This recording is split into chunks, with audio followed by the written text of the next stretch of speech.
The rain did not stop that night. It whispered against the windows of Obina's office, each drop carrying the weight of secrets.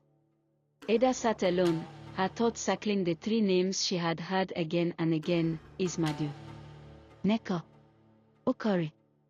The next morning, she made her choice.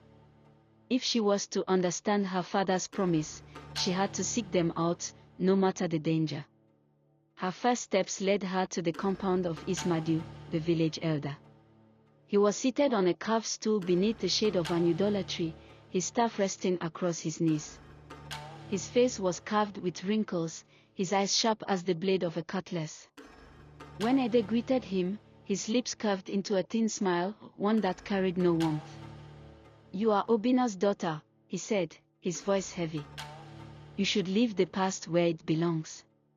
But as Ada pressed for answers, his expression shifted. Fear.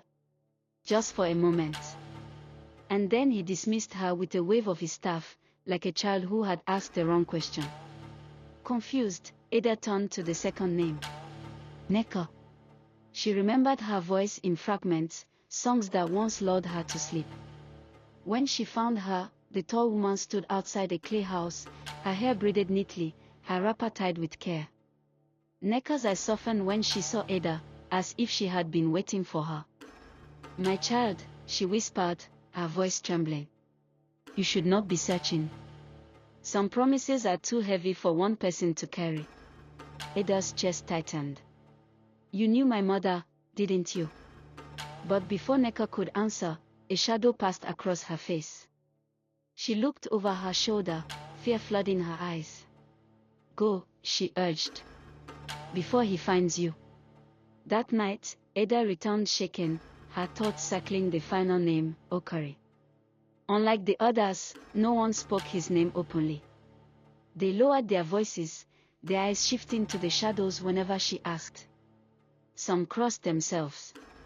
Others simply walked away.